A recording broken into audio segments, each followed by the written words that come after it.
Business Takeout presents The Cocktale Hour with L.A. Wade.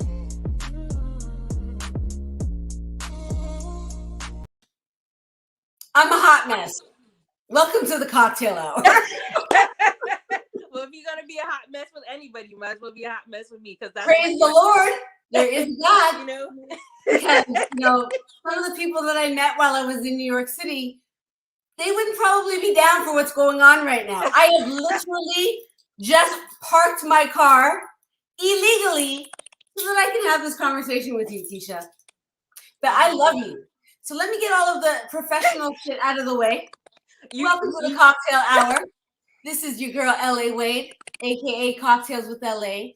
And thank God for my sponsor and the presented by Business Takeout. We are a not-for-profit social enterprise that seeks to empower Black wealth and entrepreneurship. That's where I come in. I'm an entrepreneur, and I would not know what to do with myself without Banky Benjamin. So big up yourself, Banky. And today on the Cocktale Hour, hot off a New York minute, is Miss Kisha Bishop-Earle. Welcome to the Cocktale Hour. How you doing? I'm good. How are you doing? Well, I already know how you're doing. You say you love me now until you get that ticket. Listen, you see Actually, my we won't face? speak that into the universe. We won't. Do you see the bags? Every night this week, I've been going to bed 2-3 o'clock in the morning. Well, only to wake up and drive across boroughs in New York City. Why? Honestly, I don't like when you told me that you're driving back from New York. If you were driving back from anywhere else, maybe, but I already know what's popping in New York. I already know it's just like you're not sleeping. It's going down. Like, today is not about me, because I busted my ass to be here because I really believe in you. And I want everybody else to know that I really believe in you. So that's why, because I could have easily been like, yo, Banky, we're going to have to postpone this. But no, this, especially just before Christmas. First of all, can you tell the good people who you are and what you do? My name is Kisha Bishop-Earle, and I'm the owner of That's Queen, which is an online bakery that produces baked, customized goods for all your wonderful events. Okay, and why I wanted you to say that, Kisha, was because I want to bring it back, because that's what we do in the Cocktail Hour.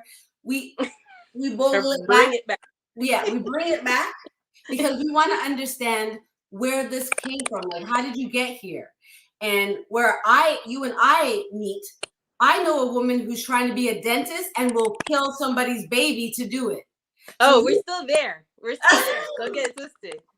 You were the first thing to be a dentist. So how did Kisha the dentist become Kisha That's Queen the baker? Well, predominantly because OSAP doesn't line your pockets very well. O-trap? Yeah, pretty much O-trap. O-trap doesn't line your pockets very well. So we had to, add a little bit more income. Okay, so you subsidize OSAP with your baking. Exactly. And also because I was taking a lot of the sciences, I needed something that was very flexible. So, a lot of people in college or university do hair or stuff like that. And I don't have those skills. So. But your hair is good though. I blew it out before you came. When you're just from New York, I was like, I got time to blow it out. Okay, so you didn't do hair and makeup and all that, but you could bake the shit out of anything. Exactly. So, and oddly enough, it wasn't even something that I came up with. It was just like I was baking, I was posting because Instagram was a thing and people were asking how much. So over time, at first I was like, no. And then over time, the requests got stronger. So I'm just like, okay, this is obviously an opportunity. Get in it. And you are not one to back down from opportunities. Where did that come from? You know what? I think you say your mom? You have a badass mom, right? Okay, can we talk about the queen That's Queen is? Well, there's even a queen. The grandmom is the original. Bring it back. Tell me about the matriarchal empire and conquest of the Bishop-Earles. Although the Earl part probably came after the Bishop part. So Bishop it would be the Bishop, I guess. Okay, bigger the Bishop. Well, my grandmother lived through what is it? She lived through the depression, right? So she was the type of person, she cooked and baked everything. She wasted nothing. So it was a skill that, especially baking, we have a big sweet tooth. Everybody eats a lot of sugar. Diabetes is a thing in the family. I'm not gonna lie. And when you say family, you mean the melanated one, right? Yes. Because we all got that issue. Unfortunately. Nothing was really store-bought. Everything was made. My mother grew up on a farm, so they made everything from scratch. Wow. So when my mom moved to Toronto, she kind of had those same skills, and it was just passed on. It was just something. Did she literally like take you aside and like teach you, or did you just watch and then you try to ting yourself? I was just craving. So, speaking of which, like I sat aside when the food was being made, like, okay, dinner's good, whatever. But when it came to baking, I was just all up in the mix. Because so you were always happy that she did it. Yes, I was there for it. Who's the better baker? Pardon me? Who's the better baker now? She would say me. She would say that you're the better baker. She would say, yeah. So, what happened? How did you transform into this? Like, I hear what you're saying, where you were exposed to it, you were craving, but I would think that baking is something that you have to be pretty precise with, no? You do. I think it's just the OCD in me. I'm gonna be really real. Praise the Lord. You see, people with learning disabilities and learning challenges, we are creative beings, me and her, and whoever else you are all out there. It's kind of like, I am not the best cook. I can cook. Yeah, I'm not going to starve. Baking, it's measured. You have to. It's like a science. You have to bake. You have to understand baking. So it worked out. And I'm a creative, so the thing with baking is I didn't know how to bake. Like, I knew how to bake like cookies and things like that, but when it came to decorating, that wasn't really something we taught. Like, my mom taught me, because it's kind of like we cooked for taste. So now when people are asking me like, oh, I want Pokemon this or I want that, it was kind of like, okay, what did I do in art class? So it's kind of like, so chocolate. You weren't that kind of baker. You weren't just, you had to learn how to do your craft now. Yeah. Okay. So, wow. So the decorating and things like that, it was kind of like, and even like a lot of times I didn't even think to use YouTube, because people would ask me for things that I was like, okay. And I would just like, okay, what if this was a canvas, if this was a lump of clay, how would I how would I create this? So it kind of. You know what's dope about you? You just said the person asked you to do something that you didn't know how to, and you're like, no problem, I got you. So like, with no idea how you're going to do it, but you just said, I was like, yeah. It's like, how important is that in being a business owner? It's very important. And this is the thing, though. This is the thing. Because I find like, I believe you have to fake it till you make it, but you have to have at least the foundation. You know what I mean? Yes. Whereas like, because a lot of business now, they're faking it, but I need to be able to deliver. At the end, if I say I'm going to do something, I have to be able to deliver that product. Right. And if I'm not going to say nowhere near, but if you know you're not going to put in the work to figure out how to do what you said you're going to do, it's just like, you're basically 100%. Robbing. Yeah, right? And 100%. And that mentality is so good, not only in business, but in life. Yes. You just got to go for what you want. And this is how I know you. And this is why I'm vouching for you. Because, no, deadass, because I'm crazy. I think you're motivated. You're motivated and you're so motivated, like me, that they think we're insane because of our drive. Mm-hmm. And I'm like, what is this, practice? We're here to do it, no? Pretty much. And you know what? Entrepreneurship and just having an entrepreneur mind, it can be very lonely. Because a lot of times, you don't really get positive feedback, right? You don't. Really? It's just like, you're going to leave that job that's paying you what? And I'm just like, yeah, You know what I mean? Yeah, I do. Yeah, so I do. you have to take risks, but you have to put in the work as well. So Yes, and that's the part you're not shy, because you did a science degree in, like, you were like just motoring towards becoming a dentist. mm-hmm. But what was your advice for people after you did that? Like, what was your undergrad experience like? Well, the thing is, and it's kind of, I would put this towards anything, because the thing is, I jumped off the deep end and I said I was going to do what I was going to do. But I also believe that I needed more preparation, right? I needed more. I got it done, but C's do get degrees, right? Yeah. Yes, indeed. So I think that I'm proud of myself for doing it. And I don't think how it happened was how it was supposed to happen, you know? But I also think that What do you mean by that? it wasn't easy, right? It was there's no degree that is easy, but I went through a lot. There's a special kind of Satan sprinkled on the sciences. Bro. I feel I don't even think Satan don't even come near that. It's like, you know, once you hit the physics kind of thing, it's just like, like what?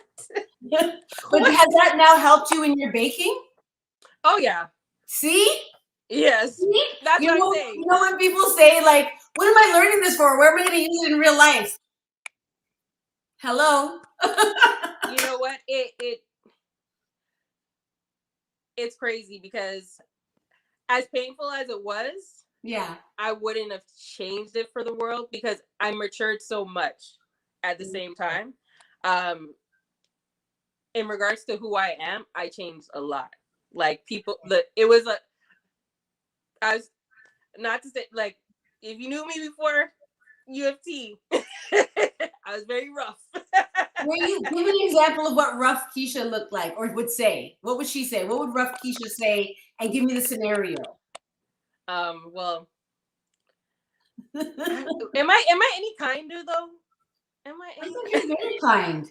I think you're very kind, but I also embrace truth. And I think people don't know how to, like, take truth from people, because they might also see it as it's our truth that we're just giving to them and they didn't ask for it. I don't know. What I would say is that, and this is why I know, like, especially with entrepreneurship, people are like, you don't have to go to school, you can make millions. Yeah, totally agree. School is not for everybody, but school definitely was for me. And the reason why I would say that is, apart from the sciences, like, my undergraduate was also in sociology, which opened my eyes to a lot of things that I didn't realize. Like, I knew, especially like, regarding like white supremacy and things like that. I knew it was happening. I experienced it on a day-to-day basis, but I didn't have the vocabulary to articulate what was happening to me. So in regards to being a businesswoman and knowing how to conduct myself and knowing how to push back against a lot of things that were happening to me, I have the vocabulary now, and I know how to name it. And before, I didn't know I knew it was happening, but I didn't know how to. Yes, how to navigate it, how to and to basically pick your battles. Yeah. I think it helps you pick your battles for sure. Now, it's so interesting that you started talking about the political side of you, because that is like a very important part, which I think was also passed down this matrilineal line. Can you talk about that part? Because I think that you becoming a baker, people wouldn't think, what would a social political activist have to do with baking? But it is very much a part of who you are and how you confront things. But first, tell us about how you got into the political sphere. Oh, my mom. If you know anything, if you Google my mom. Who's your mom? Drop her name. My mom is Denise Bishop-Earle. If you Google her, you will Denise see Bishop-Earle is coming for you on Google. So if you Google her right now, you will find her, and she's in these streets and she's fighting. She's like a mini Black Panther. But the thing is, what's kind of ironic about her, she's very racially ambiguous. So oh, she is? people Your mom? didn't even know she was Black. People thought I was mixed. I mean, that's what always happens. So that happens a lot to our mixed brothers and sisters. Yeah. That's what happens. So she instilled in me very early on who I was, like, and how to conduct myself in society, like what was coming for me and how to deal with it. You know what I mean? What I find interesting about what you're saying right now, sorry to cut you because it just occurred to me, but like you're saying that you had an experience in school that helped you have the language, but she's been giving you the language. But you know what? But okay, so I will agree. Okay, but the thing is, how should I say? I was very, how should I say this? I don't know if it was even confidence. I don't know. There were was a like real combination of things. I think my mom gave me the foundations hands down, because some people are ashamed to be Black. Some people are like, there is nothing in my being like, that has that. Right. I think she was a part of the process, but she couldn't give me everything. You know what I mean? Yeah. Like she was the step. Like at the end of the day, your parents are going to give you the foundation of your morals, your values, and things like that, and then you're off into the world, right? Yeah. Yeah. And then when I went off into the world, I kind of got the opposite.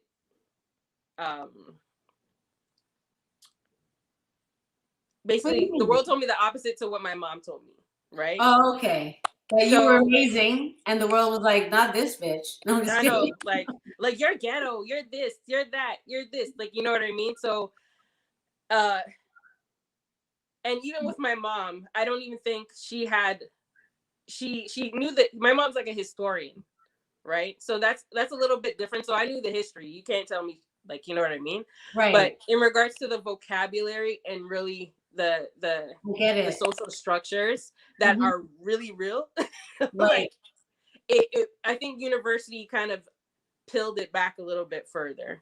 You know what I mean? Yeah, no, I 100% agree. And I think that when you're Black in anywhere, almost anywhere, depending on your class, right, and all the other intersections, but based on that alone, right? I just feel as though you already are coming to the table with so much anger. And I feel like your mom gave you a safe place to explore that anger because it's justified. Where we try to quiet so many voices, right? Talk to that, because you always had a voice. But see, the thing is, them. Yes, I talk to things them, but in corporate, talking to things them don't really work out for you, right? Oh yes, when you left corporate, tell that story. So that's the thing. So I have a mother who's just like, don't let nobody say nothing to you. That's racism. That's this. Like, she'll name it. But then when you try to get that check, it's just like, so there's a carrot and a stick. And it was just really like, okay, I'm in a room and I'm the only Black person there. Yeah, the only, right? So I was always in rooms where I was predominantly the only Black person there, right? Yeah. So trying to explain these things to people was just like, what? You say racism to white people in a corporate setting, like, what? Everybody is like, I feel like a lot of people who are, especially do racist things, they're okay with the actions, but they're not okay naming it, right? There's an issue when you name racism. When you say that is racist, that is wrong. But they're okay with the action. You know what I mean? No, they're okay with the action because to call somebody racist means, in their minds, hanging from trees. And they know they're not doing that. So because they're not doing that, it doesn't even look like racism to them because it's only one-dimensional, their understanding of it. Whereas we experience it multi-sensory, right? Yeah, and it's just like they're so unaware of their behavior. It's just, you watch that Colin Kaepernick in Black and White? Honestly, no. Like I stopped watching all these documentaries. No. I think you would like it because of course you like it because Ava DuVernay did it. Hello. The queen. Talking about that's queen. That's queen. Okay, right there. She's that's amazing. Right. So she breaks it down like she does all of her films. Very. She's not subtle. She's very direct, but it's conceptualized in a way that is easy for people to get what she's trying to say. I've never seen anyone do microaggressions so well, like explain what microaggressions are and how it works out.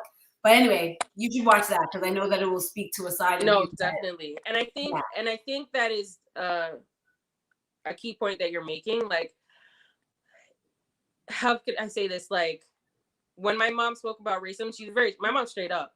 She's not candy coating anything. She's gonna like the mayor, all these people, they know my mom and they know when she's coming, they're like, snap. You know what I mean?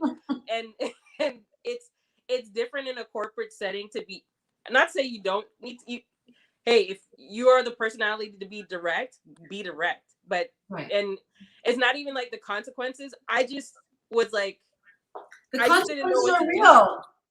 Yeah, it was kind of like, it was coming at me from so many different directions. And this is the thing, like, especially when it's your dream, your goal to do something, and you think that you're going to have the ability to push back, right?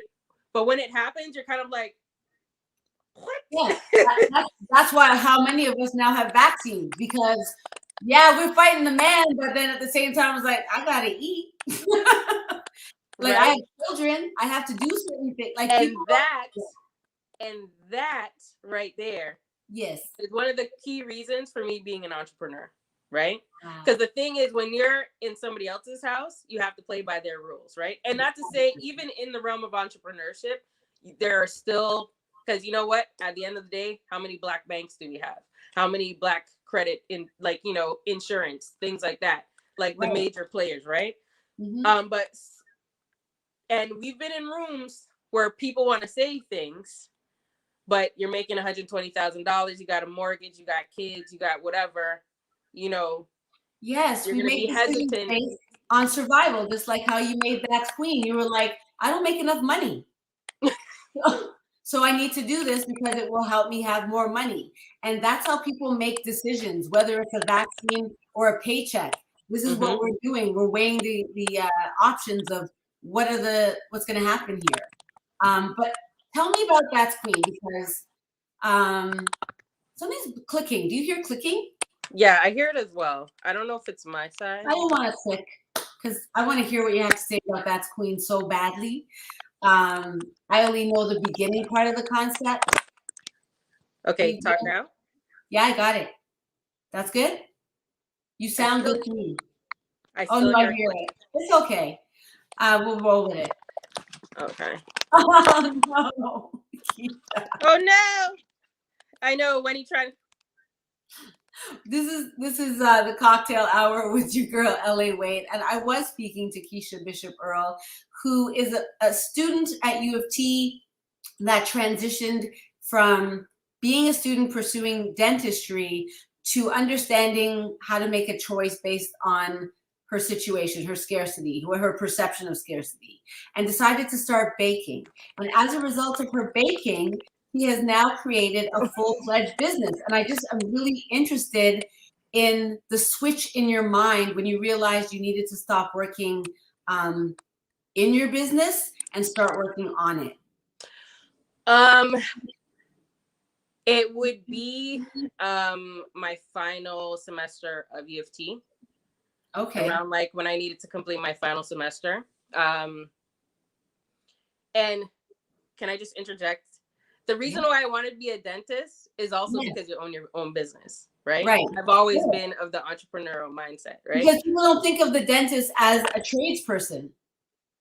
Exactly, because they fully are. If you don't know how to run a business, being a dentist is going to hurt you even more, because the amount of money you spend in your practice is going to, so I might as well try something and make sure I know how to run a business. But the transition between working in my business and on my business, it came from my health. Okay. And Talk about it.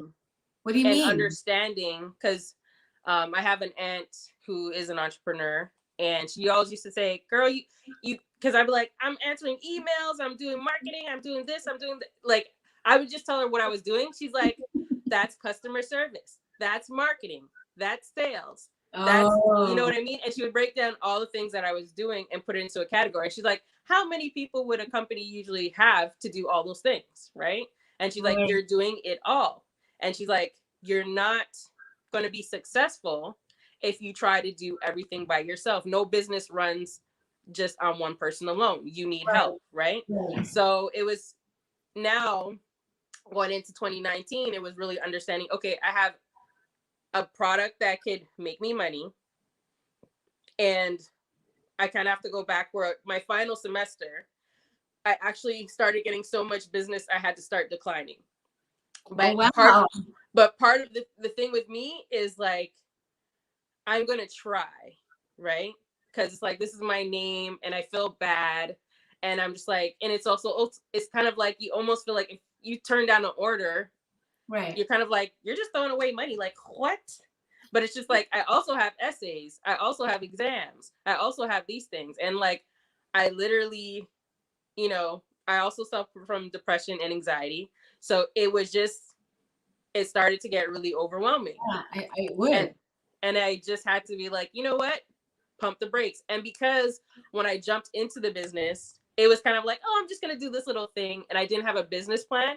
Right. As the business expanded, I didn't have, yeah, you know what I mean? So as the business was getting bigger and things were getting better, I didn't have the infrastructure for expansion, right? So as I go back to the table and realize that entrepreneurship is really where I want to be, I realized I have to make sure the infrastructure is there to support me as I expand. So how did you do that? Like, what was your approach to creating that infrastructure? Well, it's still in process because we're still in the process of launching. But one of the major things is realizing I don't know everything and I need help. So that comes from mentorship. That comes from learning, realizing where I need to allocate different responsibilities. Like, I don't need to be the bookkeeper. I need to get a bookkeeper. I need to get an accountant. I need to get a lawyer. I need to get, you know what I mean? There's so many things that I need to do. Like, I need to focus on baking and let everybody else carry the process. I completely resonate with what you're saying. And I bet many entrepreneurs that may happen to be watching this would definitely resonate with what you're saying. It's almost like if I could do a reel of all of the entrepreneurs I've interviewed, they've all said this in some kind of way. Yeah, it's just like once you get burnt out and you recognize what it is, it's like even when I feel like myself getting burned out again, it's like it's like PTSD. I'm like, whoa. This does not feel good. I feel uncomfortable. And it's different from being uncomfortable. Like me, you know, I don't like any interviews. You know, I don't like my face anywhere. I know. So I have to rip off the Band-Aid and do something that makes me uncomfortable. This is fine. But there's a point when you're trying to do all things. You're not sleeping. You're not, like, I would go 3-4 days without eating. Exactly. Hello. And it's not okay. That's not. It's you know, and the thing is, don't get a moment to thank a sponsor. And since it was a great segue, we need to bring more sponsors into the Cocktale Hour so that I don't look like this. I need to bring a sponsor. She has all the help. So let me just run the what a sponsor that I got. Big up to One Plant. I will be there on Saturday, November 27th for a sex and cannabis workshop. It's kind of like a Cocktails with LA, but you learn something and get some free shit too. And so you definitely come through. It's free to sign up. This is a public service. So if we get to capacity, then unfortunately you have to wait for December 18th. But if there's still room, go to Cocktails with LA. You can go to the link in my bio. You click on it. It's free. Just register so that we know how many people are coming. And Banky, I think you should run that because at least let them see what it's about. You know, I did a little.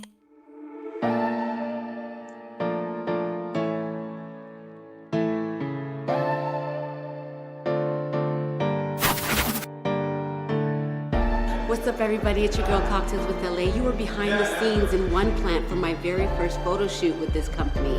They are amazing. They have the best weed in town, the best educators, and the best part is that we will be combining to do a sex and cannabis workshop on November 27th and on December 18th. So stay tuned and take a look at what's going on behind the scenes. Hi, I'm Tope David Oluyomi, and I'm here with LA Wade behind the scenes on a photo shoot with One Plant. You're gonna like this. Check us out.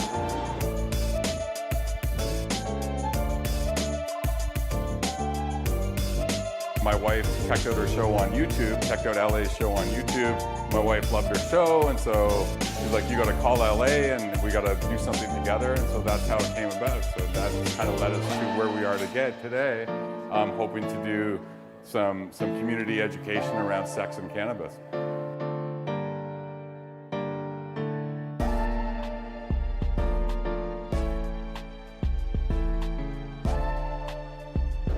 Having the time of my life at One Plant.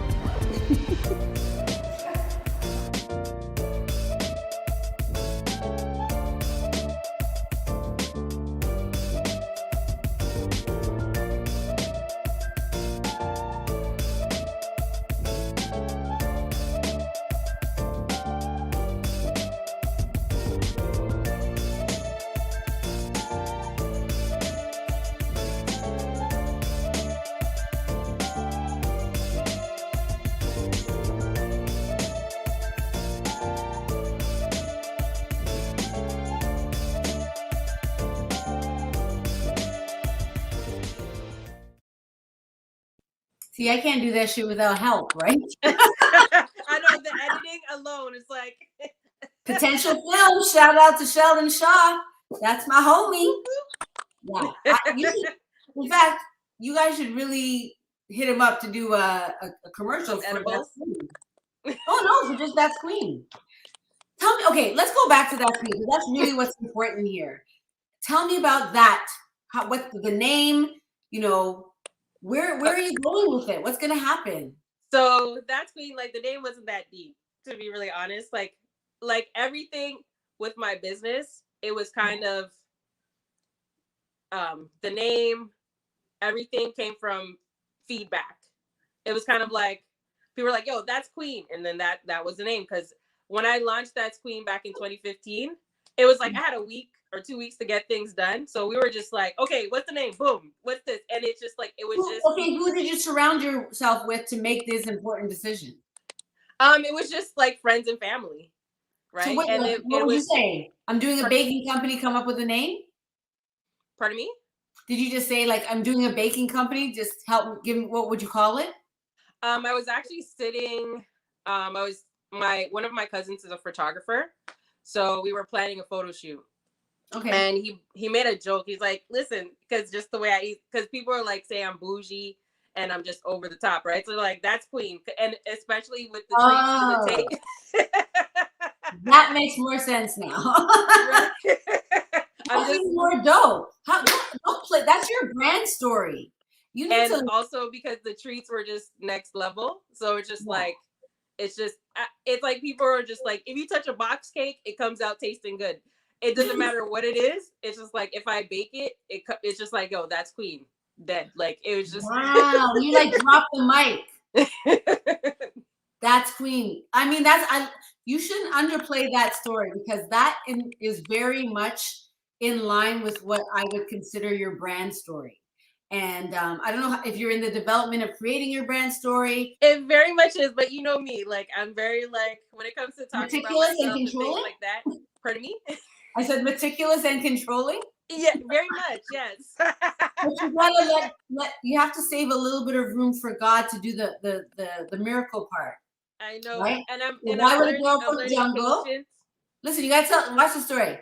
Why would the girl from Jungle, who grew up with with an attitude and like she had a lot of rage because she's learning the Black Power shit and she's not experiencing the Black Power shit, and there's a rage that is motivating her to become a dentist, that is really her pursuit of being an entrepreneur, right? But as she goes along, it's as though the little Kisha inside always knew who she was.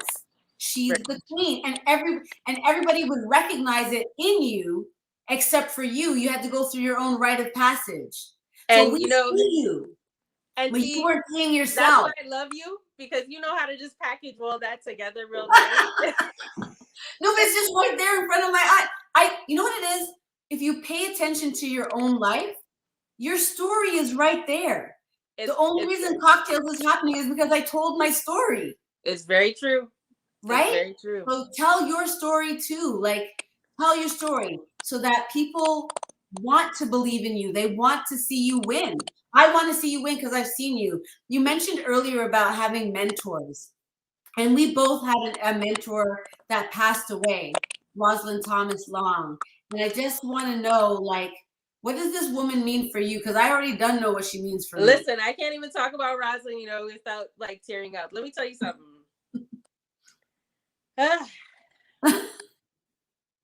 Rest in peace, Rosalind. Yep. I think Rosalind, Rosalind's story is, I wanted to see Rosalind win hands down. And I'm not going to say she didn't win, because Rosalind lived in her truth, and Rosalind died in her truth.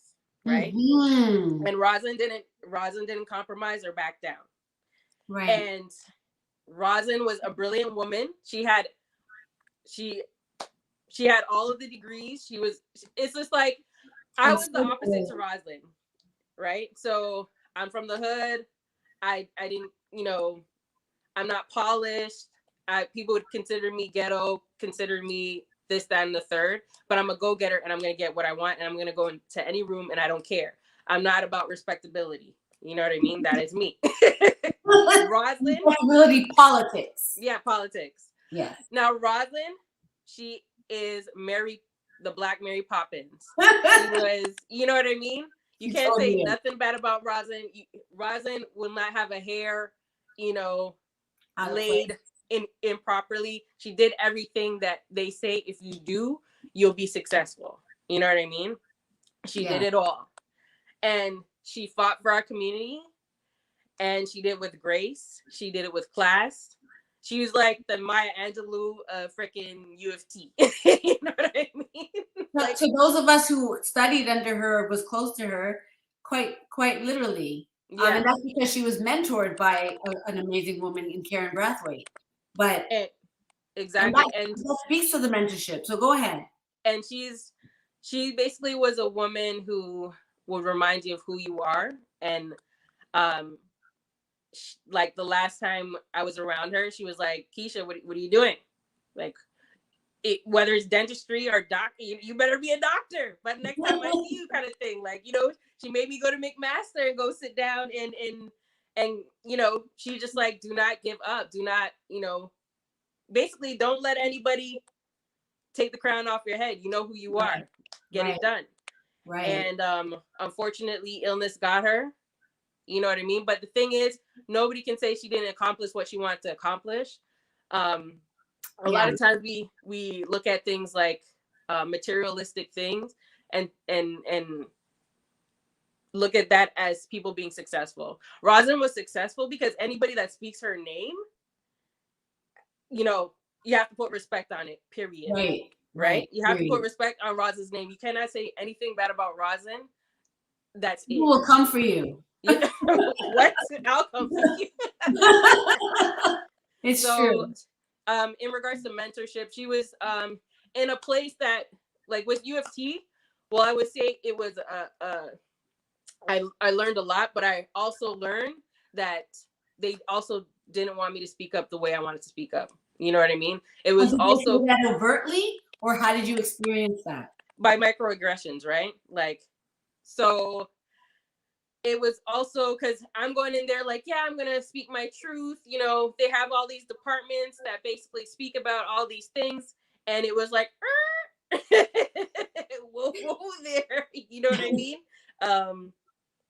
And Rosalind was a comfort in that, right? She would remind you who you are and not to give up and to keep pushing. Because with the George Floyd situation, everybody wanted to jump on the bandwagon and care. But prior to that, right? And even now, people forgot all the things that they were saying a Well, year no, ago. they deflected it to jabs and non-jabbers. So, but it's the same. But Roslyn was definitely somebody who impacted my life greatly and set the bar high. Do you remember anything that she said to you specifically that you still carry secretly, and maybe after you say it, not so secretly in your heart? I think nothing in particular, but it was just anytime I would doubt myself, she was like, whoa. Like, no, keep going. And even, and she always pushed me to stay focused, right? Because in university and just in life, all these opportunities may arise and you want to jump on everything, right? You want to do all these things. And she was like, what is your goal? You're trying to be a dentist? Focus on that. Push forward. Mm-hmm. Don't let anybody talk you out of this. Don't let anybody okay, you need to upgrade. You need to do this. Like, just continue to push forward. Like, eventually you'll get where you need to go.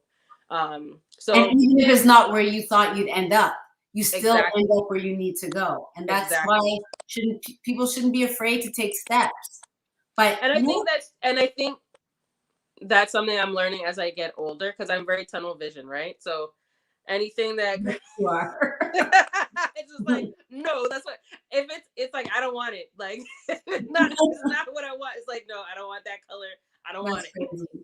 So, and I have to learn to be a lot more open, because that's where kind of the blessings come, right? That's your growth, and then you get better all the time. So exactly, that's just a part of the journey.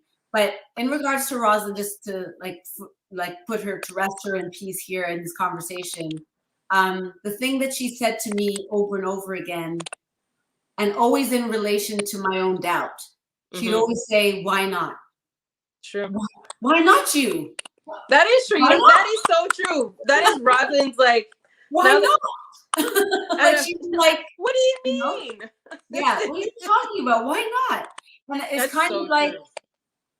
Maybe we don't see how other people might experience us, or that's very maybe true. We don't know, or we have too much fear about where we're going.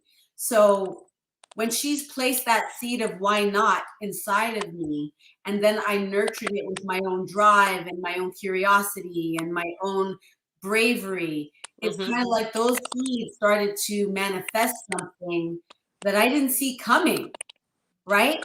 Mm-hmm. I think Roslyn was the person who reminds you who you are, right? Yeah. Because I was always a why not person, and people are like, you? I'm like, why not me? But when sometimes when you get beaten up so much while you're going through the process, you forget who you are. And I think Roslyn was a refreshing breath. She was breath of fresh air, because when you were down and when you were just like, okay, it's not me, she was like, it is you. Keep going. And I don't know if you know this, but she's the reason why I became the registrar at the transitional year program. Yep. She's, again, why not you? You're so perfect for this. Why not you?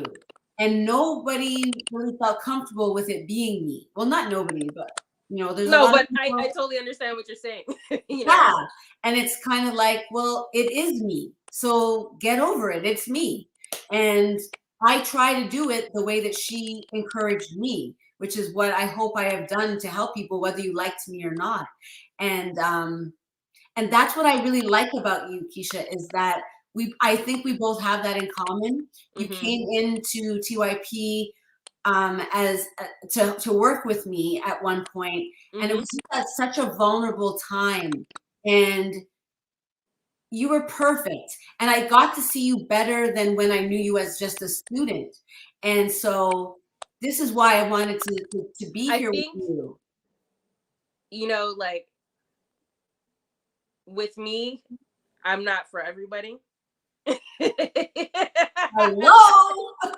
You're looking so and most people are like, you in LA together? It's just like, yeah. And it was a vulnerable time in your life, and it was crazy. And the thing is, my mouth. That's why I love you. But the thing is, there's no ill will there. Like it was almost like it was like LA, you are the most, you know what I mean? You became Rosalind for me because I think in the space I didn't have a mirror anymore. Yeah. Right? And so that's the importance to the mentorship that we're talking about, and the importance of surrounding yourself with people who don't just yes man you, but that will show you who you are, but with love, you know? The thing is, okay, so with entrepreneurship, it's this weird space, right? Because there's a vision in your mind that only you know about and only you can execute, right? So there's people who can help you, execute that vision, but nobody, like whatever you're producing is whatever God gave you to produce, right? So sometimes people will try to talk you out of things because they don't understand the vision. Right. And you kind of have to silence those or at least you think you do. But there are also people in your life who are going to tell you the truth. And sometimes it's their truth, but they're going to give you constructive criticism. Right. And that's okay too. You know what I mean? Sometimes how important has that been to your growth? It's been very important. Let me tell you something. It's almost like I probably got too much honest people in my life. I come from like a family, like they're gonna tell you all about yourself. Like it is. But that's dangerous too, don't you think? Like, how do you do self-care? Because when I'm around too many truthful people, they don't give space for me to go on my journey with the information they're giving me. So I think I've tried, like, no matter what, because I've always been around truth, because there's truth telling with tact, though, right? Some people are telling you the truth, but it's more from a perspective to harm you and to bring you down. And there's some people who are telling you the truth, and it's more from a tactful, like, hey, I don't think this is the best thing for you to do, and because they care about you, you know what I mean? So I think that you also have to, no matter what, people's truth is their truth, right? So you kind of have, if you're in entrepreneurship, you have to build that backbone. And even when everybody's like, this doesn't make any, like, this is like, how does baking and dentistry align? Maybe I want to give you cavities and have you in my chair. I don't know. Or maybe it was just to teach you about entrepreneurship and the pursuit of what you want. Exactly. But no matter what, it doesn't, your journey doesn't have to make sense to other people. And if you're an entrepreneur, and just in life in general, like, it's your journey. It doesn't have to make sense to other people. And if you want certain things, you kind of have to endure the criticism, because that's a part of the journey, right? It's not easy. It's not easy. So with that, I want to ask you what I ask everybody, and that is, what do you thirst for? What is it that what are you thirsting for in your life right now that you would be like, man, if I can't get this right now, I think I'm going to die? For me, it's just, I like to see my visions come to life. I don't know if that totally answers your question, but there's little things in my head that as they slowly come to fruition, I get excited and I know that it can happen. So I don't want to stop. And if my visions don't come to, it's God's vision as well. So you have, like you said, you have to leave some space for what God, wants for you. Exactly. But I just think, I don't know, like, I've come such a long way. We both have. We all do. This is the journey. I want to big up Mike Truth, who just said, hey, it's Kisha from LA. Who's rhyming? What's poppin'? Man, that's another entrepreneur. Another entrepreneur. And I think and even Banky, who does this wonderful platform called Business Takeout, that wants to empower Black wealth and entrepreneurship. And these storytelling conversations, the same storytelling that your mom gave you about being, melanated and moving forward in life, is a part of these kind of things that help one another in our community become better. And I just think that we know that aspect. We may not know how, and we may not trust each other enough to try to, like, break down certain walls. do you have any ideas? Because I know you're a thinker. What are you thinking about? How is baking going to break down some walls for you? I think for me, it is like you said, baking has been my outlet. It's been a creative outlet, but also it's been the way I've learned to be an entrepreneur. You know what I mean? It's been a lot of people who have been entrepreneurs. They have many businesses. This is my first, but it will not be my last. But I've learned about accountants, lawyers. The foundation of my journey, has come from That's Queen, and I wouldn't change that for the world. You know what I mean? Yeah, man. I mean, it's good baked good. So it's funny because I think I want to hit you up for some sponsorship to put in the grab bag at my Sex and Cannabis. When you're ready. Yeah, when you're ready. I need it for Saturday. I need about 25, maybe cake pops. Are those hard to bake? You're wilding. Okay, that's how I know you're not a baker. We'll talk off camera. What's the easiest thing that is small to make as a baker? You know what? You know what's funny about baking? Whether it's big or small, there's usually a lot of effort that goes behind it. But we'll definitely figure out something. Okay, good. Because after you're high, you definitely want to get That's Queen. Okay. Trust me. Amazing. So how can the people find you, Kisha? Well, right now, you can find me on Instagram and Facebook with That's Queen _TO. We're currently working on, and when you hit up Instagram, it has a link to all the other social media platforms. Okay.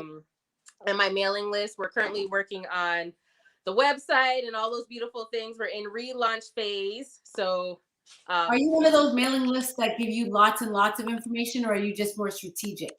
No, I'm strategic. I don't really like getting a whole bunch of things. Like if I send you something, it's because something's on sale and it's something you don't really need, you know what I mean? Like I'm not that person that's just sending out flyers and foolishness. I don't have to putting together mailing lists takes a lot of time. I don't know how people right now, I don't have a lot of staff, so I have to use the time strategically.